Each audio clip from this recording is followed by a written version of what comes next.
My name's Eddie. I'm in recovery for chemical addiction and sexual issues, and I struggle with dealing with life on life's terms. Hey, family. I grew up in the suburbs of Atlanta, Forest Park to be exact. My father was the owner of a dump truck company, and my mom worked for an insurance company. My dad struggled with alcohol abuse, and my mom was a typical codependent. Of course, I didn't know any of this until I came to CR. I was born with a birth defect called a clubfoot. I spent the first few years of my life in and out of casts and hospitals. That's where I learned how to manipulate the feelings of others. You see, I was pampered. I was given almost anything that I wanted because I was a little cripple boy. My sister was 10 years older than me, and she was almost like my second mother. Both she and my mom did their best to protect me. My mother was a godly woman, and she always made sure that we went to church on Sundays. My dad was a creaster, that Christmas and Easter Christian. Most Sundays you'd find him hungover. He'd be so sick that he wouldn't even get out of bed to eat. He would just bang on the wall until my mom brought him some grits or some cream potatoes or something to soak up the alcohol. We never knew which dad was coming home.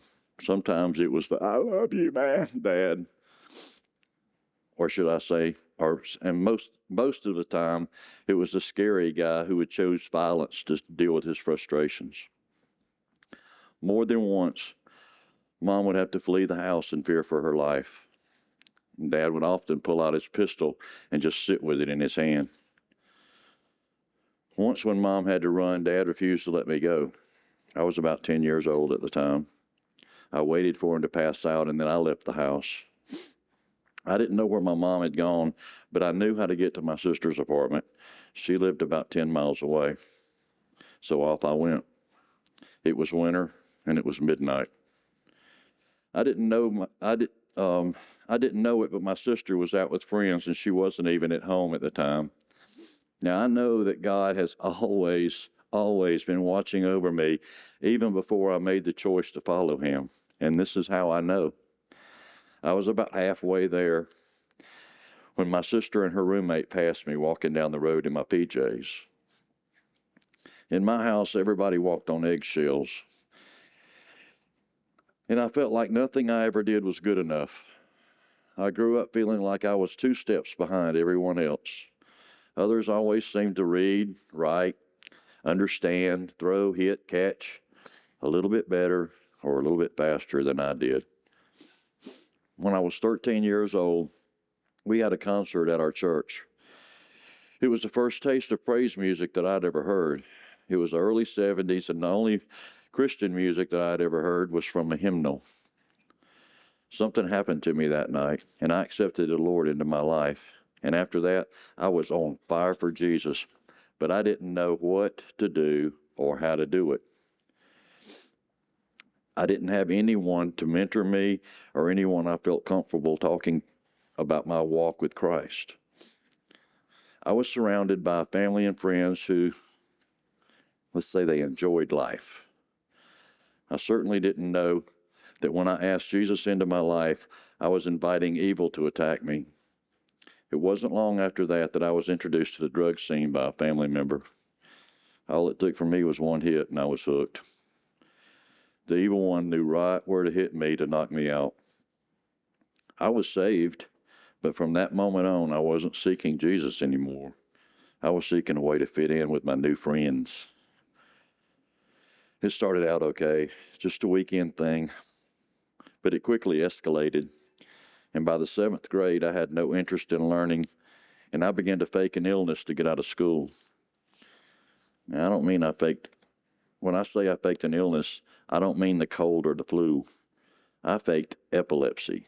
I would be walking down the hall and just fall flat on my face. I did it enough the school refused to let me come back until the doctors could pinpoint the problem. That was going to be impossible because there was only one problem: me. Success. That's what I was thinking. I was homeschooled for the remainder of my 7th grade year, and that gave me time to be all the time that I wanted to be alone and to do what I wanted to do, get high. I soon began to steal from my parents to support my habit. I graduated school. I don't remember much about it because by then I was an everyday user. I left home and spent the next few years bouncing from couch to couch or abusing relationships with women to get what I wanted. During one of these relationships was the time I received my first run-in with the law. It concluded in an aggravated assault charge. My next run-in was possession with intent to sell, and I was looking at prison time. I was afraid, and I was trying to avoid the consequences of my actions, so I set up a family member to get out of trouble. I ruined his life. He lost his job, his home, his family. I'm not even 20 years old yet, and I've already become an addict, a thief, a liar, an abuser, and a betrayer. Things rocked on this way for me for the next few years. It all seemed to be normal to me. And it's amazing to me now what I got used to and what I thought was normal. I was what most people call a functioning addict. I worked every day. I had good jobs too, right up to the time someone would get to know the real me, and then I'd find a reason to quit. I built x-ray equipment. I built wheelchairs for the disabled. I even built Superman's first chair, Christopher Reeves. I had a job repairing garage doors when I met the woman that God would send to help me. She's been my wife now for 40 years, although I don't know why. She's put up with a lot of crap from me over the time. We have 2 wonderful children. I tried for years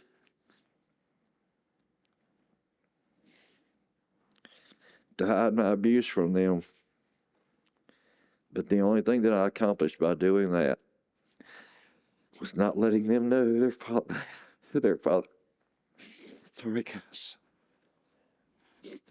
really was.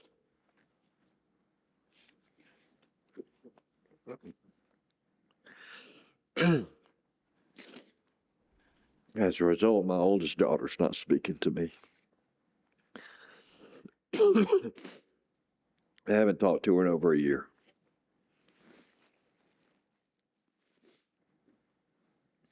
During the last 40 years, I've lied to my wife. I've stolen from her. I've cheated on her.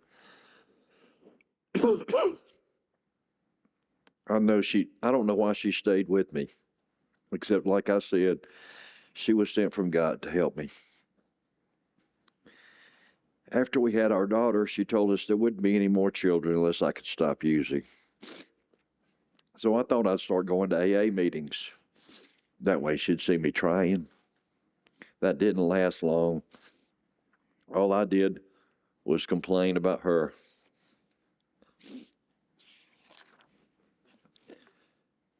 After a few shares that all sounded exactly the same, me blaming everyone but me, one of the old timers said, if your wife's the problem, you should leave her. Well, that was stupid. I used that statement to show her how I should not be going to AA. I'm sure now that the old timer knew that she wasn't the problem. It was a few more years of the same old stuff. And one Sunday, Yvonne came home and she said, "Please go to church to this new church with me." I didn't think much about it. But the next week she told me, "Hey, Carrie Livgren from Kansas is the worship leader. You should go." So that kind of piqued my interest. So I went. The church was Grace Fellowship, later renamed East Ridge Community Church. I loved it from the first minute we started going. For the first time since I was baptized, I felt like I belonged. I began to get involved and started to see that I might really have a problem. I stopped using for a while, and my son was born in 1991. The church was growing, and the pastor came to me and asked me to join the leadership team, and we had a serious conversation about what church leadership was, and old feelings began to creep back into my head. These people are getting too close to knowing the real me. So I left the church, just like I did all those jobs. Soon I was right back to using again, just like before.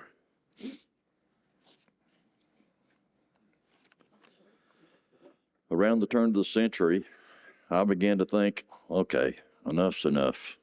I was tired of all the bickering and the cheating, and I know my wife was. It was obvious that something had to be done. So in 2002, I attended Celebrate Recovery for the first time. I guess I wasn't ready because I only attended one time. It would be another 10 years before I would attend again. Then my wife told me, I told my wife that I was going to give CR another try. And she goes, okay, sure, yeah, go ahead. She didn't believe me. She'd heard it all before, all the apologies, all the I'm going to changes. She really thought this was my way to get away to do what I wanted to do. But God had put a verse in my head, Numbers 32:13. The Lord's anger burned against Israel. He made them wander in the wilderness for 40 years until the whole generation of those who had done evil in his sight was gone. You see, I'd been using for almost 40 years. I began to wonder what was going to happen to me because I certainly had done evil in his sight. So in 2012, I came up that hill one more time. The first year I attended, I didn't share much because I was told that you shouldn't share if you were using. And most of the time I was using. I was hoping that I would get healed just by being here. That didn't happen.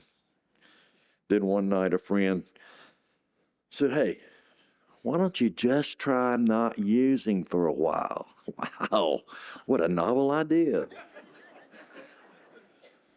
So that's what I did. I got 30 days clean, and I relapsed. Picked up another blue chip, and I got 89 days clean the second time, and then I relapsed. But I picked up that 90-day chip on Thursday because I was still a liar. But I couldn't hide all that from the bunch of people that had been where I was. I was still waiting to be fixed. But you can't fix stupid. It took me 4 years to get a year clean. I mean, a year in a row. I finally did what the others in my small group did. I got a sponsor. I got an accountability team, people that I could call when I was struggling. I joined a step study. I learned what the steps meant and how to apply them to my life. I also learned something about my character that I needed to change. I learned that I must be honest. Honest with the people around me, but more importantly, honest with myself. During this time in my life, I lost my mom. My wife lost her grandmother, and my brother-in-law died all within a month of each other. A year later,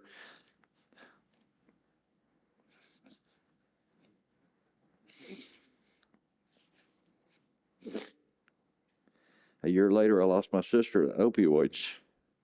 You see, my sister thought because if the doctor prescribed it, it was okay. You wouldn't get addicted. She tried to quit cold turkey. Let me take just a minute right here to say, if you're struggling with opioids, don't try to quit by yourself. Get help. Consult a doctor, something. After this time in my life, my wife started to notice a change that was happening. Although I couldn't see it any more than I could see that I was an addict. So she started attending CR with me. She said she didn't have any problems. She just wanted to support me. I think she feels differently now, but that's her story. You'll have to ask her about that. I had 5 years clean when 2020 came around and the shutdown happened. I found out that isolation is bad for me. See, I thought I had this thing figured out. I'd stopped picking up the phone. I wasn't in the Word. I couldn't serve anywhere now. All the things that I was doing to stay clean, I had stopped doing cold turkey. Guess what? I relapsed. I don't suggest making this relapse part of your journey. I've learned that with each relapse, it gets harder and harder to get back on track.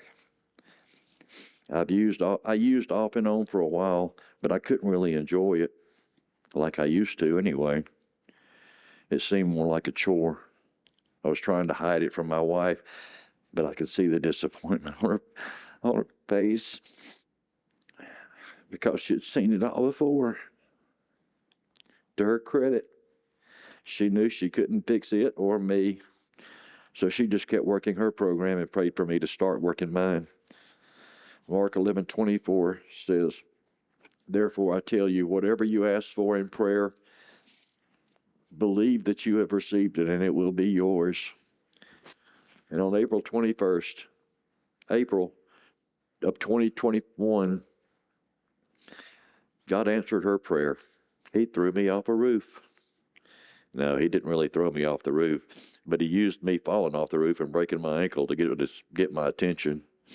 You see, after that relapse, the evil one was kind of leaving me alone. I was doing what he wanted. I was financially sound. I was healthy. My business was growing. And from a worldly point of view, life was pretty good, even though I wasn't working on my recovery and using most every day. I was laid up for about 6 months at that time. In that time, I saw friends come to help us out. Guess who it was? Not the people that were working for me at the time, not the ones I was doing the dope with. It was my brothers here from CR and my home church. They helped with all the chores that I couldn't do around the house, cutting grass, house repairs, even take care of a couple of jobs that I'd committed to. My church family provided meals and showed up with an envelope full of cash just in case we needed it. God was showing me what I was too high to see: love. Romans 10:12 says, "Be devoted to one another in love, and honor one another above yourselves." That's what my brothers in Christ were doing. After I healed up and things began to get back to normal, whatever that is, I joined another step study and started to serve at CR in my home church again. I struggled to get back on the recovery wagon. It hasn't been easy, but I've been able to get a year and a half of clean time. As I stated,